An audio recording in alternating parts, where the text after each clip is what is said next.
Alors, salut famille, soyez bénis, que le Seigneur soit dans la vie de chacun.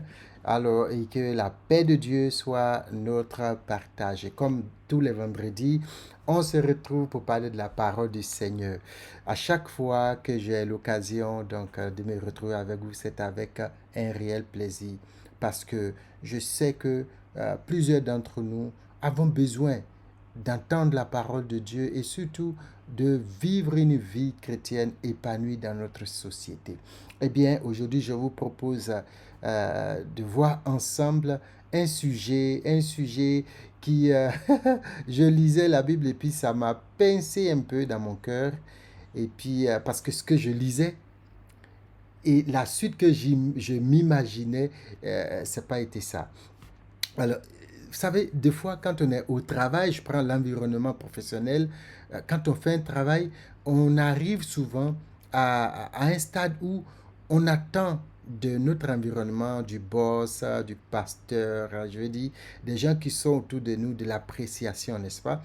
Quand on vous apprécie pour un travail que vous avez fait, vous avez un certain nombre de... il y a des réactions qui se passent en vous, n'est-ce pas? Quand, imaginez, après un travail, le boss vous appelle dans son bureau, il dit, je suis vraiment content, le travail était très bien fait, je suis super content pour toi, tu bossé très bien et très dur sur ce projet, alors félicitations. Quand on sort de là, qu'est-ce qu'on se dit? Vous savez, la joie qui nous anime, on est vraiment très content, j'ai été félicité pour mon travail, voilà, on a plus de motivation pour avancer, n'est-ce pas? On est super, vraiment aux anges, quoi. Je dis, quand on marche dans le bureau, qu'on voit les autres collègues, on se dit, voilà, et puis, écoute, moi, je ne suis pas n'importe qui dans cette entreprise, n'est-ce pas? Et même à l'église, dans les groupes de chantres. Alors, je parle beaucoup des groupes de chantres parce que c'est ce que je connais. D'accord? On parle des les chantres aujourd'hui, après le culte, le serviette, tu vois, il dit, ah, vraiment, en tout cas, de la manière que tu as chanté, c'était vraiment on a senti la présence du Saint-Esprit. Vraiment, toute la salle était remplie de la gloire de Dieu quand tu chantais. Vraiment, c'était puissant. Et puis, voilà, quand on quitte là, on se dit, voilà, vraiment, ça paye, vraiment, ça paye. Tu pourras dire, le travail paye, la prière paye, pour le milieu professionnel. Vraiment, les nuits blanches ont payé, on est plus motivé, on est content, et puis voilà, on avance. Par contre, quand on ne nous fait pas, quand il n'y a pas souvent, je ne parle pas du cas où on nous fait des reproches pour nous dire le travail est mal fait, simplement quand il n'y a même pas d'appréciation, de reconnaissance. On fait un travail, on donne le rapport, le patron il le feuillette, il regarde ici, il dit ok, merci. Et puis on est là, oui, merci, et puis ouais, c'est comment? Et puis tu peux disposer. Et là, tu rentres, tu es là, mais qu'est-ce qui se passe? Tu es dans l'anxiété, tu es dans le découragement, l'abattement, et surtout quand ça se répète. À chaque fois, tu fais un travail que tu trouves excellent, tu as bien fait, et puis il n'y a pas d'appréciation. Après, à un moment donné, tu risques de dire, ben, je ne suis pas à mon poste, je ne suis pas à ma place, il faut que peut-être je bouge, quoi. Je ne suis pas la bienvenue. Et là, pour nous aider, Jésus va nous donner une image.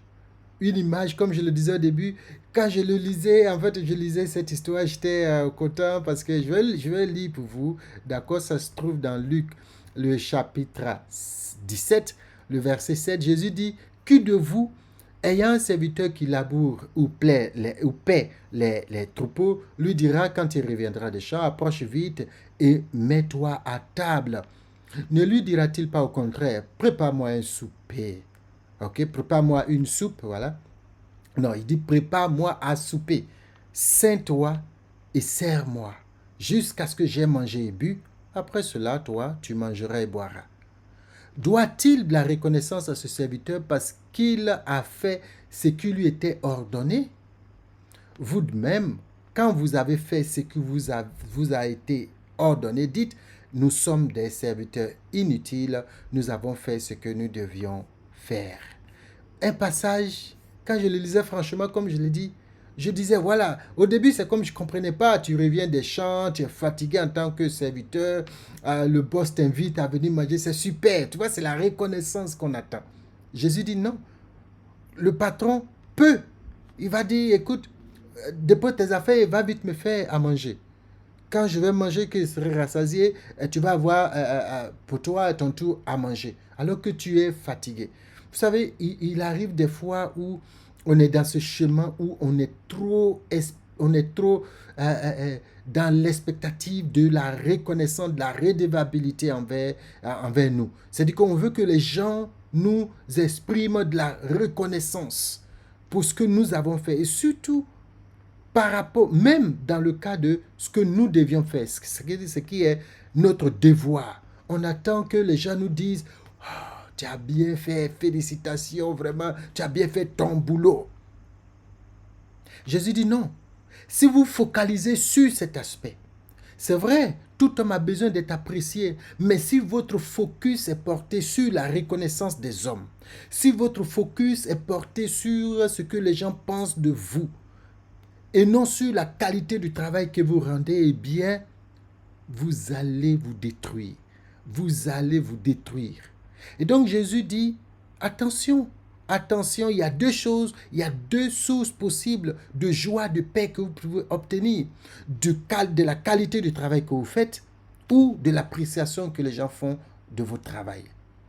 Alors, quel est le problème dans le deuxième cas, je dirais? Alors, quand les gens apprécient tellement bien, vous êtes très attentif de ce que les gens pensent du travail que vous faites. Je vais citer seulement que 3 problèmes que je peux voir tout de suite. Le premier problème, c'est l'autosatisfaction. L'autosatisfaction dans la mesure où, quand quelqu'un vous dit c'est bon, vous dites c'est bon. Et vous êtes constamment satisfait par rapport à ce que les gens disent de vous et non par rapport au travail que vous aviez à faire. Quelqu'un vient, vous travaillez en banque, vous avez des clients devant vous et parce que un client trouve que vous l'avez bien servi et que cela est bon, vous vous en foutez du reste du travail. Vous vous focalisez sur l'appréciation. Et la conséquence, c'est que vous rentrez dans des discriminations, dans de la corruption, dans des compromissions, parce que vous attendez de l'appréciation. Vous attendez qu'on vous félicite à chaque fois. Vous attendez qu'on vous dise quelque chose de positif. Et cela est dangereux dans la mesure où vous êtes pris au piège de cette demande ou bien de cette envie d'être honoré par les gens. Vous savez, d'être félicité par les gens. Au point où quand cela ne se fait pas, vous êtes malheureux, vous êtes triste. Ou bien, quand cela se fait, eh bien, c'est au détriment de votre probité, au détriment de votre morale. Parce que des gens vont venir, sachant que vous aimez les appréciations, ils vont venir, ils vont glisser un billet là, et puis quand vous les voyez demain dans le rang, vous, monsieur derrière là, venez rapidement, on va vous servir. Vous tombez dans la corruption, vous tombez dans la mauvaise vie, dans la discrimination. Et on le voit dans les banques, on le voit dans le lieu public. Les gens sont arrêtés, on appelle vous, monsieur là. Oui, venez s'il vous plaît. Et puis on le fait rentrer dans le bureau, il finit son opération, il part parce qu'on s'est habitué à ça. Jésus dit c'est un danger. Troisième chose possible, quand on attend qu'on nous félicite ou bien qu'on nous montre de l'appréciation nécessairement, c'est l'insatisfaction. On n'est jamais satisfait de ce que nous-mêmes on fait. C'est ce que j'ai écrit ici. On n'est jamais satisfait parce qu'on n'a plus le regard sur ce qu'on fait en fait. Donc on est dans une certaine, je dis insatisfaction, mais c'est du genre, on n'a pas un regard sur ce qu'on fait, une image propre de ce que nous-mêmes on fait.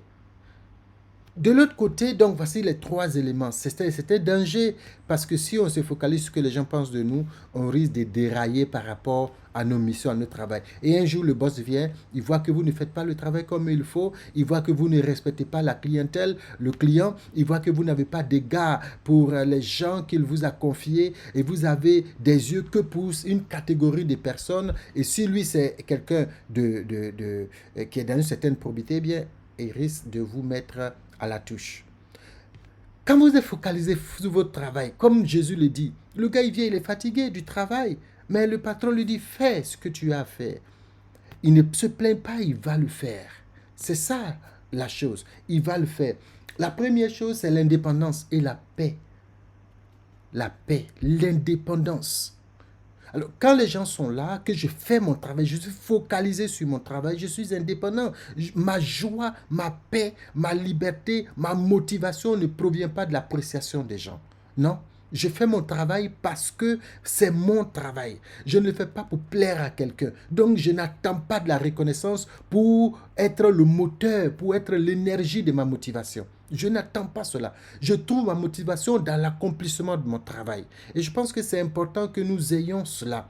Donc ça, c'est très important d'être indépendant, d'être séparé. J'appelle ça souvent, et d'autres l'appellent comme ça aussi, des liens de l'âme. Donc des émotions. Non, je ne me sépare parce que je me focalise sur mon travail. Il y a des gens dans les administrations qui sont vraiment des gens qui sont de bonne moralité. Quand tu arrives, ils n'ont des gars que pour leur travail. Et donc, peu importe celui qui est devant, si c'est le ministre qui arrive, qu'il y a un paysan, il y a un instituteur, il y a, je sais pas, je dis, un sans-emploi qui envoie le ministre, soit on trouve un bureau, le directeur peut trouver un bureau pour recevoir le ministre, mais tant qu'on vient au guichet, eh bien, je fais selon la règle, selon les lois qui existent dans l'entreprise. Donc ça, c'est la première chose. La deuxième chose, c'est la constante amélioration de mon travail.